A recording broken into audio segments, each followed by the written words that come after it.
Joshua, the conquest of the Promised Land, a leader guided by God. The book of Joshua occupies a crucial place in Israel's history, as it marks the transition between the period of the Exodus and the possession of the Promised Land. The context is very clear. After years of wandering in the desert under the leadership of Moses, God's people are finally ready to enter Canaan, but now with Joshua at their head. This leader chosen by God has the mission of leading the Israelites to conquer and settle the territory that was promised to Abraham long ago.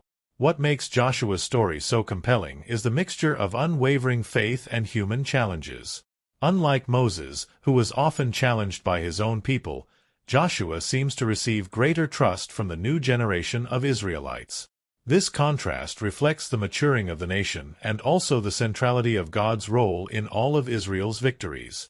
In each chapter, we find profound lessons about leadership, obedience, strategy, and, above all, unconditional trust in the Lord. From the very first chapter, the book of Joshua emphasizes the need for courage, strength, and faithfulness to God's law. This is evident in the encouraging words that God himself speaks to Joshua. "Have I not commanded you? Be strong and of good courage. Do not be dismayed, for the Lord your God is with you wherever you go." Joshua 1 verse 9. This verse sums up the main theme of the book: God's continuous presence, guiding and strengthening his people in every battle and decision. However, Joshua is not just an account of military conquests. It is also a book about the fulfillment of divine promises. The crossing of the River Jordan, the miraculous fall of the walls of Jericho, and the distribution of the land among the tribes are all concrete manifestations of God's commitment to Israel. The text not only recounts historical events, but also points to God's providence in the midst of adversity and, above all, his faithfulness. This itinerary will delve into the details of each section of the book of Joshua, highlighting the main events and themes, while offering a deep perspective on the spiritual meaning behind each action. By the end of this video, you'll understand how Joshua and the Israelites conquered the Promised Land and how these lessons can be applied to our daily lives, especially in times of decision and struggle. Let's now begin with the first 4 chapters, where we will see Joshua's appointment as leader, the miraculous crossing of the River Jordan, and the first steps of the nation of Israel into the land flowing with milk and honey. The preparation for and crossing of the River Jordan. Joshua's journey begins with a clear call from God. After Moses' death, the Lord instructed Joshua to take the lead, but not before emphasizing 3 crucial aspects: the need for courage, obedience to the law, and the promise that he would be with Joshua just as he was with Moses. Chapter 1 sets the tone for the whole book, showing that Joshua's leadership would not be defined solely by his military ability, but by his obedience and trust in God. The Lord promises that every place that the sole of your foot touches, I have given it to you. Joshua 1 verse 3, reaffirming the covenant made with Abraham. In chapters 2 and 3, we see the practical preparation for the crossing of the River Jordan. Joshua sends 2 spies to explore Jericho, a fortified city and the first major obstacle in Israel's path. Here we meet one of the most intriguing characters in the Old Testament: Rahab, a prostitute who protects the spies in exchange for salvation for her and her family. Rahab's faith in a God who was not her own is a powerful message. She affirms, "The Lord your God is God in heaven above and on earth beneath." Joshua 2 verse 11. This confession of faith places her in God's plan of redemption, showing that divine mercy extends to all who believe in him, regardless of their past.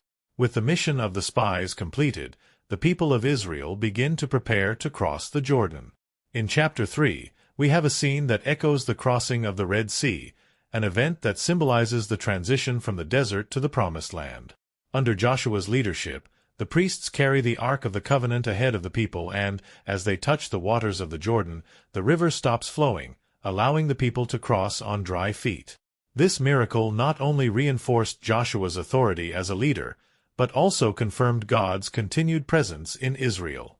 God instructed Joshua to erect a memorial with 12 stones taken from the riverbed, 1 for each tribe, so that future generations would remember what the Lord had done for them.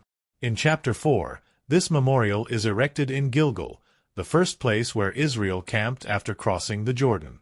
The 12 stones serve as a visual and perpetual testimony to God's power. Every time the Israelites looked at those stones, they would be reminded that it was the Lord who had opened the way to the Promised Land.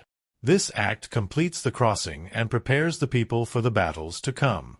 More than just a crossing, this moment marked the beginning of a new era for Israel, where they began to take possession of their promised inheritance. With the crossing of the Jordan completed, Israel is now firmly within the boundaries of Canaan, ready to face the challenges ahead. Joshua, strengthened by God's promise and the people's faith, prepares to lead the first great conquest, Jericho. The fall of Jericho and the initial conquest of Canaan. After the miraculous crossing of the river Jordan, the people of Israel encamp in Gilgal, a region close to Jericho. In chapter 5, God orders Joshua to circumcise all the Israelite men born during the years in the desert, because the generation that had come out of Egypt had already died out. Circumcision was a sign of the covenant between God and Israel, and this ceremony marked the consecration of the new generation that would conquer the Promised Land. Immediately after the circumcision, Israel celebrates Passover in Canaan, a significant commemoration that recalls the liberation from Egypt and reaffirms God's covenant with his people. Chapter 6 then recounts one of the best-known events in the entire book of Joshua, the fall of Jericho. Jericho was a highly fortified city and considered one of the most difficult to conquer. However, God instructs Joshua and the Israelites to adopt a peculiar strategy. Instead of attacking the city directly, the people were to march silently around the walls of Jericho once a day for 6 days, carrying the Ark of the Covenant in front of them. On the 7th day, they were to circle the city 7 times, and, at the sound of the trumpets, all the people were to shout. This seemingly absurd strategy was not based on military tactics, but on faith in God. On the 7th day, after the blowing of the trumpets and the shouts of the people, the walls of Jericho collapsed and Israel easily took the city.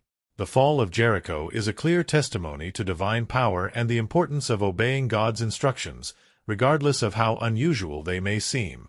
However, the people were instructed not to take the city's possessions for themselves, as everything found in Jericho was to be consecrated to the Lord. Here arises a crucial issue that will be developed in chapter 7.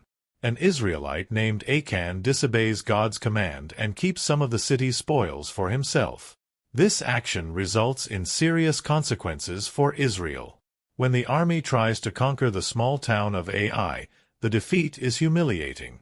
Joshua, perplexed by the defeat, consults the Lord and discovers Achan's sin. Achan's disobedience had brought a curse on all the people and, as a result, he and his family are executed and the stolen goods are destroyed. With sin removed, Israel is ready to conquer Ai. In chapter 8, God instructs Joshua to prepare an ambush for the city. The military strategy this time is conventional and straightforward. One part of Israel's army attacks the city and feigns a retreat, luring the soldiers of Ai out. Meanwhile, another part of the army, which had been hiding, enters the city and easily takes it.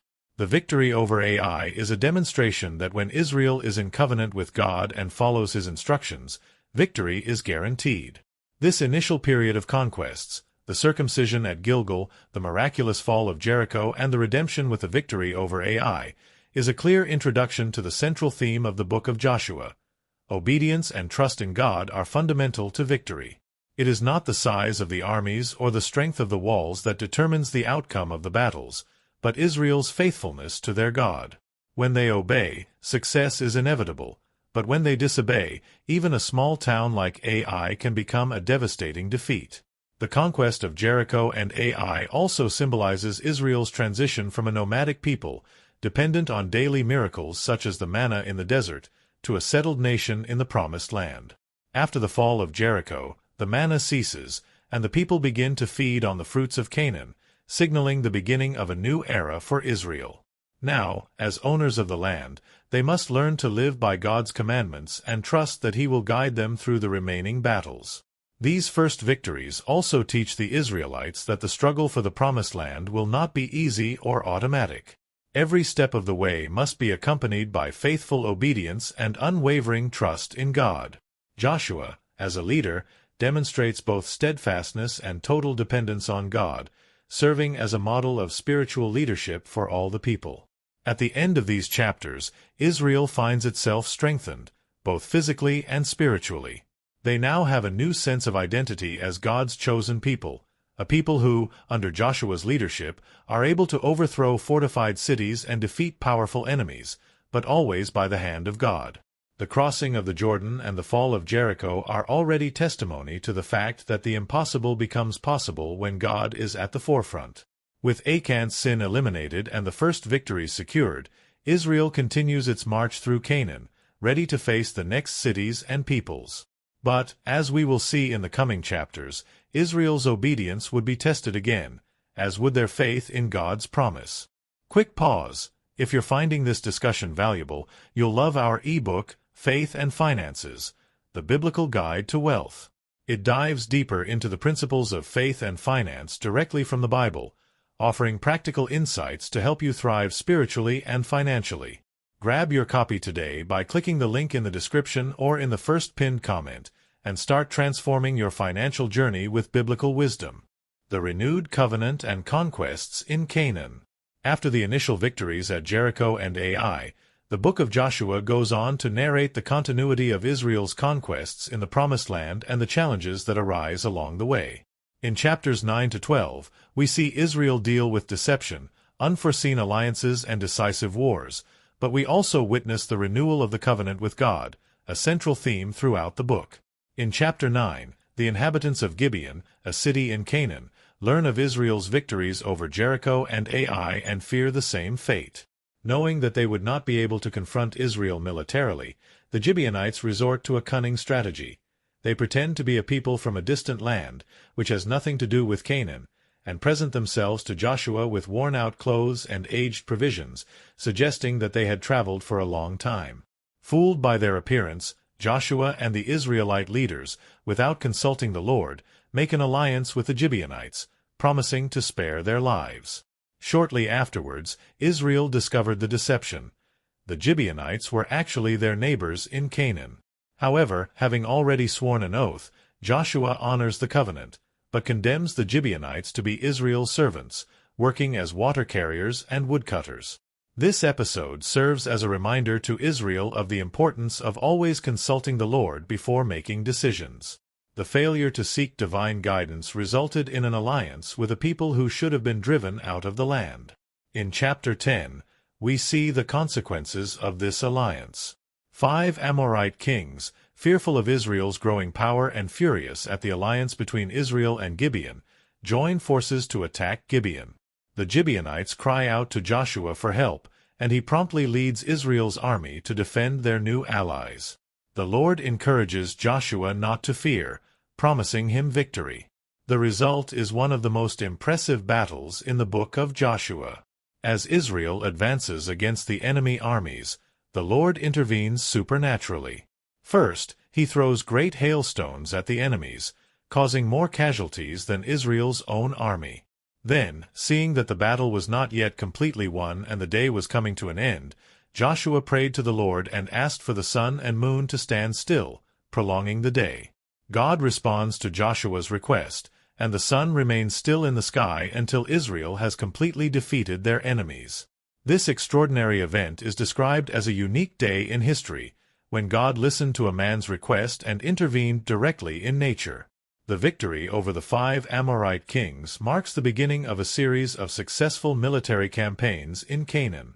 In the following chapters, Joshua and the army of Israel continue to conquer various cities and territories, always with the Lord's guidance and support. Chapter 11 recounts Israel's victory over an even larger coalition of kings, led by Jabin, king of Hazor. This army was large and well-armed, but once again the Lord guaranteed victory for Israel. Throughout these chapters, it becomes clear that Israel's success in battle does not depend on its military strength, but on its obedience to God and His divine intervention. Even in the face of powerful armies, Joshua leads the people with confidence, knowing that it is the Lord who fights for Israel. Each victory reaffirms God's sovereignty and His commitment to the promise of giving the land of Canaan to Israel. Chapter 12 recaps Israel's conquests up to that point. It lists the kings defeated by Moses east of the Jordan and the kings defeated by Joshua in the land of Canaan. This list, which may seem to be just an enumeration of names and territories, actually serves as a testimony to God's faithfulness to His promise. Each king mentioned represents an obstacle overcome and a part of the land that now belongs to Israel. These chapters are an important transition in Joshua's narrative. They show that, although the initial victories were decisive, the total conquest of Canaan would be an ongoing process, requiring both Israel's military action and its obedience and dependence on God. In addition, the alliance with the Gibeonites and God's intervention in the battle against the Amorites reinforced the importance of seeking divine guidance in all decisions and trusting that God will fulfill His promises, even if the challenges seem insurmountable. The obedience of Joshua and the people, despite small slip-ups such as the case of the Gibeonites, guarantees the progress of the conquest. From these lessons, Israel understands that each victory is a step towards the fulfillment of God's promises, and that battles are only won when God is at the center. Division of the Promised Land. After the military victories that marked the first half of the book of Joshua, chapters 13 to 21 focus on the distribution of the Promised Land among the 12 tribes of Israel. This process, ordered by God, is crucial for the fulfillment of the promises made to Abraham, Isaac, and Jacob. Furthermore, the division of the land demonstrates that, despite the battles and conquests, true possession of the land depends on divine guidance and sovereignty. Chapter 13 begins with God reminding Joshua that there is still a lot of land to be conquered, even though he is already old. Joshua's task was not only to fight, but also to ensure that the land was distributed as the Lord had determined. God promised to continue fighting for Israel, but the process of occupying and settling the tribes in their respective regions needed to begin. Thus, the remaining land would be conquered by the tribes as they settled. The first area divided was the land east of the Jordan River, which had already been conquered by Moses. This region was given to the tribes of Reuben, Gad, and the half-tribe of Manasseh. The distribution to these tribes was made before the crossing of the Jordan and the conquest of Canaan, and was now officially recognized under the leadership of Joshua. The rest of the land, located west of the Jordan, would be divided among the other tribes. Chapter 14 introduces Caleb, one of the two spies who, together with Joshua, had remained faithful to God during the time Israel had been spying out the land of Canaan, 40 years earlier. Now, in his old age, Caleb asks Joshua for the mountain of Hebron as his inheritance, a promise made by Moses because of his loyalty. Hebron was a region still occupied by giants, the Anakim, but Caleb, with the same faith and determination of his youth, believes that, with God's help, he will be able to drive them out and take possession of the land. Caleb's request is granted, and he becomes an example of a man who, even after decades of waiting, trusts in God's promises and acts with courage. He leads his family to conquer Hebron, and this story of perseverance becomes one of the most inspiring in the book of Joshua. In chapters 15 to 19, the narrative goes on to describe the detailed distribution of the land among the remaining tribes. The tribe of Judah receives a large portion of land in southern Canaan, including Jerusalem. The tribe of Ephraim, of which Joshua was a member, and the half-tribe of Manasseh receive central land in Canaan. The other tribes also receive their portions, with carefully described borders. During this process of division, some difficulties arise. For example, the tribes don't always manage to completely expel the Canaanites from the land they have received. This is due to both a lack of faith and complacency towards the pagan inhabitants. This coexistence with the Canaanites would bring future problems for Israel, as idolatrous practices began to infiltrate the chosen people. Another important point is that cities of refuge are established. These cities were places where someone who had accidentally killed another person could seek shelter, avoiding being killed in revenge before being judged. There were 6 of these cities, distributed so that everyone in Israel had easy access to one of them. This shows the importance of justice and mercy in the new social system that God was instituting in the Promised Land. In addition, 48 cities are given to the Levites. As the tribe of Levi did not receive a portion of land of their own, since their role was to serve in the temple and take care of Israel's spiritual matters, They were given cities distributed throughout the territory. This ensured that the ministry and worship of God was carried out in all parts of the new kingdom of Israel. It is notable that the division of the land was made under the guidance of Eleazar, the high priest, Joshua, and the leaders of the tribes. Consulting the Lord at every step of the process ensured that the land was divided according to God's will, not on the basis of human desires or political ambitions.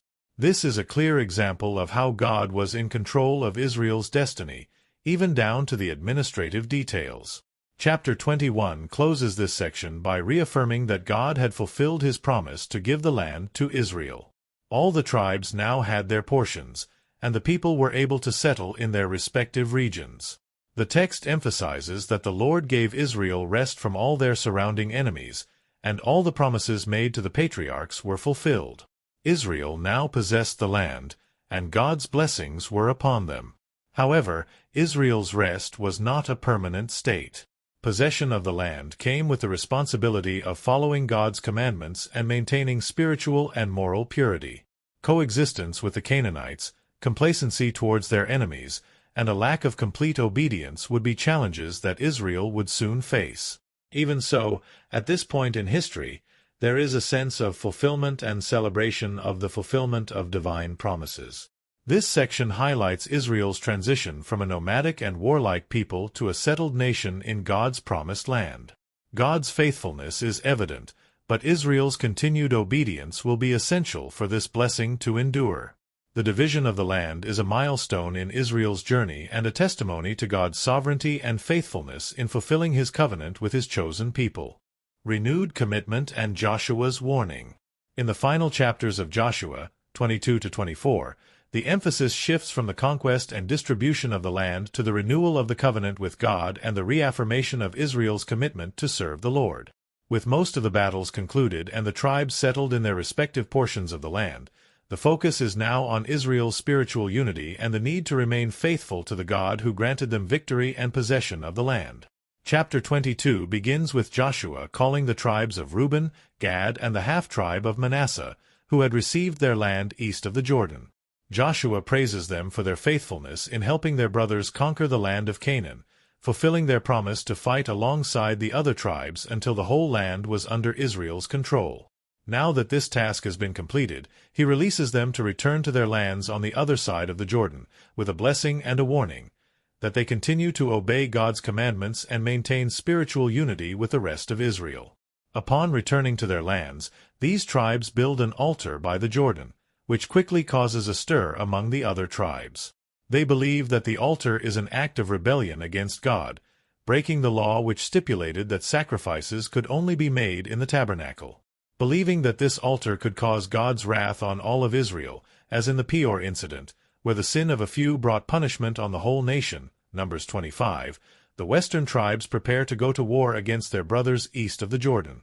Fortunately, before a conflict occurs, the tribes of Reuben, Gad, and Manasseh explain that the altar was not built for sacrifices, but as a memorial, a testimony that although the Jordan physically separates them from the rest of Israel, they are still part of the nation and worship the same God. They feared that, in the future, their descendants might be excluded from worshiping God because they were separated geographically. The altar would therefore serve as a perpetual reminder of the unity of all the tribes. With this explanation, conflict is avoided and peace is restored. This story illustrates the importance of communication and unity among God's people. Even when misunderstandings arise, a willingness to dialogue and seek reconciliation can avoid unnecessary conflict. It also emphasizes the seriousness with which Israel treated spiritual purity and correct worship, recognizing that deviating from the covenant could have serious consequences for the whole nation. In chapters 23 and 24, Joshua gathers all the people of Israel for a series of farewell speeches. He is old and knows that his death is near, so he wants to leave a clear and firm spiritual legacy. In chapter 23, Joshua reminds the people of all that God has done for them, from the deliverance from Egypt to the conquest of Canaan. He emphasizes that all of God's promises have been fulfilled, but warns that the people must continue to obey God in order to maintain his blessing. Joshua warns the people about the danger of mixing with the Canaanite nations that still inhabit the land. If the Israelites adopt their idolatrous customs and intermarry with their inhabitants, they will stray from their covenant with God. If this happens, the consequences will be disastrous. God will stop fighting for them, and their enemies will dominate them again. This warning is reminiscent of the Mosaic covenant, where blessings are promised for obedience, but curses for disobedience. In chapter 24, Joshua gathers the people in Shechem, a place of great historical and spiritual importance for Israel. It was at Shechem that God promised Abraham that he would give the land of Canaan to his descendants, Genesis 12 verses 6-7. Now, generations later, Joshua summons Israel to renew their covenant with the Lord in that same place. Joshua reminds the people of Israel's entire history, from the call of Abraham, through slavery in Egypt, the plagues, the crossing of the Red Sea, to the conquest of Canaan. He points out that everything that happened was God's doing, not Israel's merits. It is God who fought for them and gave them the land they now inhabit. Then Joshua makes a famous statement: "Choose this day whom you will serve, whether the gods your forefathers served beyond the Euphrates, or the gods of the Amorites in whose land you are living. But I and my house will serve the Lord." Joshua 24 verse 15. This declaration of loyalty to the Lord is a call to the people to also choose to serve God exclusively, rejecting idols and remaining faithful to the covenant. The people respond by affirming that they will also choose to serve the Lord, recognizing that it is He who has delivered them and led them to the promised land. Joshua, however, warns the people about the seriousness of this commitment, reminding them that God is holy and jealous, and will not tolerate unfaithfulness. The people, however, reaffirm their commitment, and Joshua makes a covenant with them that day, establishing statutes and laws for Israel. With the renewal of the covenant at Shechem, the book of Joshua ends with Joshua's death at the age of 110. He is buried in the land he inherited, in Timnath-Serah, in the mountains of Ephraim. The book also mentions the death of Eleazar, the high priest, and the burial of Joseph's bones, brought from Egypt, in Shechem. These events mark the end of an era, but Joshua's legacy and the renewed covenant with God remain a spiritual milestone for the nation of Israel. Thank you for watching. If you found this video insightful, please give it a thumbs up and share it with others who might benefit. Don't forget to subscribe to our channel for more discussions on how to live out your faith in today's world. Let's continue to grow together in truth and grace. Ebook, Faith and Finances: The Biblical Guide to Wealth. It dives deeper into the principles of faith and finance directly from the Bible, offering practical insights to help you thrive spiritually and financially. Grab your copy today by clicking the link in the description or in the first pinned comment, and start transforming your financial journey with biblical wisdom.